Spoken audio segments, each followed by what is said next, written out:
De volta aqui no canal, gente, para falar de Internacional e o empate com o Remo no Campeonato Brasileiro. E olha, ninguém acreditou no que aconteceu no Beira-Rio. Depois do jogo, o vestiário do Inter estava abatido. E os relatos, eles são muito importantes para a gente entender o impacto desse empate com um gol sofrido no último minuto, a prioridade do Inter, as cobranças que foram feitas também ao grupo de jogadores. Tem informações muito importantes sobre isso.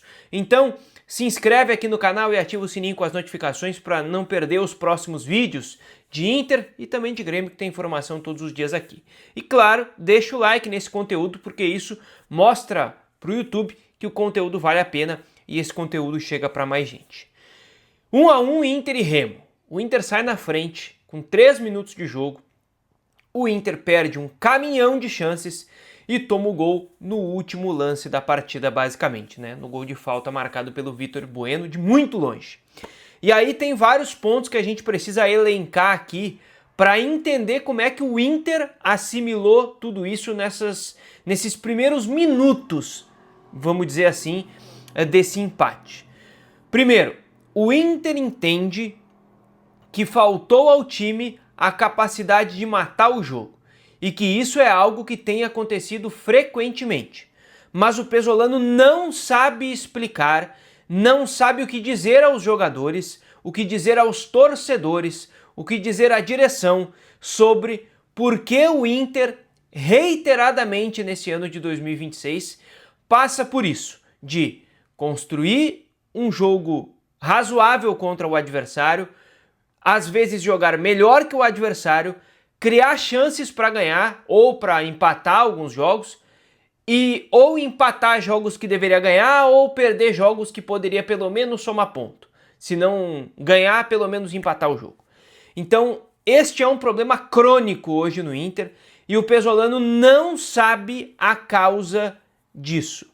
O Douglas Demoliner, inclusive, na entrevista coletiva, chegou a perguntar sobre se o Pesolano se sente já perdido em relação a isso. O Pesolano disse 5 ou 6 vezes na coletiva que é inacreditável o que aconteceu com o Inter no jogo contra o Remo, mas ele também fala quando é questionado no âmbito de outros jogos, de olha, isso aconteceu em outras partidas, e ele diz, isso é inacreditável. Eu não sei explicar o que acontece com o Inter na temporada de 2026.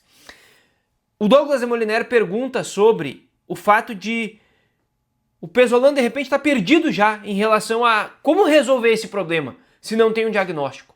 Como resolver isso? Como é que o Inter passa de um time que, nesse momento, e no ano de 2026 até agora, né, no Campeonato Brasileiro, é um time que, muitas vezes, peca na eficiência, na efetividade, passar a ser um time que melhora isso.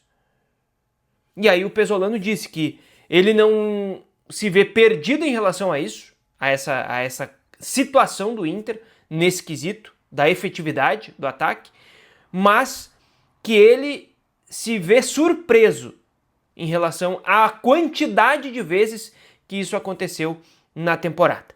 O Taigor Jank, na entrevista, ele elenca vários jogos, ele elenca 24 pontos que o Inter poderia ter somado entre jogos que poderia ter empatado, jogos que poderia ter vencido, entre episódios que isso foi falado. Olha, o time jogou bem, poderia ter feito mais, poderia ter somado mais pontos. O Taigor elencou os jogos todos para o Pesolano. E aí o Pesolano disse, pois é, não sei explicar o que acontece, é inacreditável. Ainda voltando na pergunta do Douglas Demoliner, ele toca num ponto sensível que é a tomada de decisão dos jogadores e ele entra em individualidades, tá? E isso é importante para a gente entender aqui o que o Inter, e nesse caso o que o Pesolano vê de individualidades do lance do gol. Tem uma falta que é cobrada rapidamente pelo Inter com 48 minutos do segundo tempo para tentar pegar a defesa do Remo desprevenida, né? Desatenta, e tentar matar o jogo. E o Inter tá ganhando de 1 a 0. Aí depois, a falta do Alejandro é com o jogador adversário de costas pro gol do Inter. A falta é de muito longe. O o Matheus Cunha, o goleiro do Inter, ele arma a barreira com um jogador, aí o outro jogador encosta ali e forma a barreira, mas o Pesolano tá na beira do campo, e isso deu para ver, enlouquecido para que alguém vá mais para a barreira quando tá se posicionando um jogador. Ele pede mais gente na barreira, ele pede mais gente para tentar parar a bola, e isso não acontece. A barreira aumenta em um jogador só, ficam dois, a falta passa pela barreira no chute do Vitor Bueno, ela toca na cabeça do Alejandro e o Matheus Cunha não consegue fazer a defesa. E aí, quando o Demoliner elenca esses fatos, ele diz: isso é tomada de decisão dos jogadores. Como melhorar isso?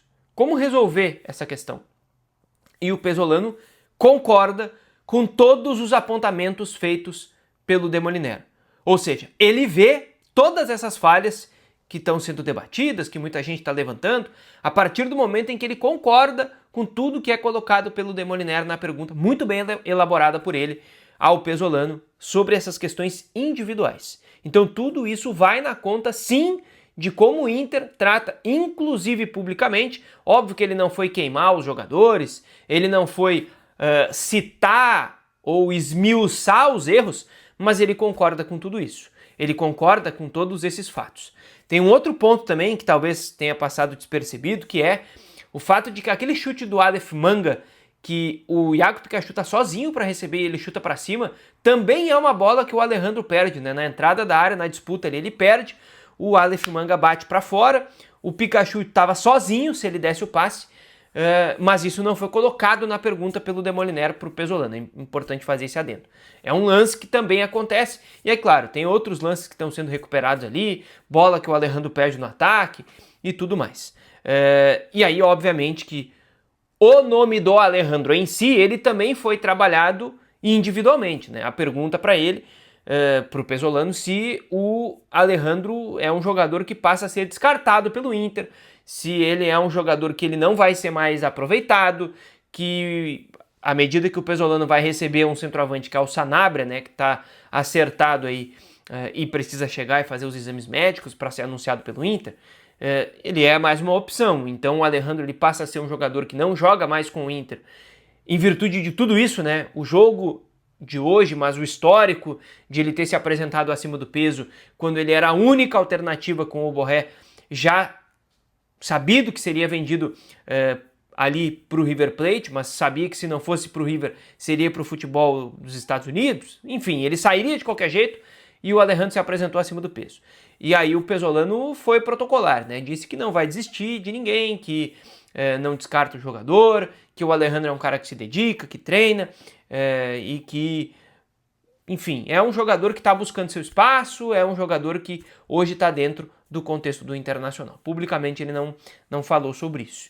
Mas está bem claro, né? O Alejandro ele perdeu muito espaço, ele hoje perdeu concorrência porque alguns jogadores do sistema ofensivo do Inter, da base, não estão à disposição. Estavam, por exemplo, com o Inter Sub-17, que tem jogo contra o Santos, estavam em outros compromissos com outras categorias. Então, o Alejandro, ele hoje entrou no jogo, mas em outros momentos o Bezerra, por exemplo, entrou na frente, porque o Alejandro perdeu muito espaço no elenco do Internacional, pela questão do campo, mas pelo extracampo que também influenciou dentro do campo com a camisa do Internacional.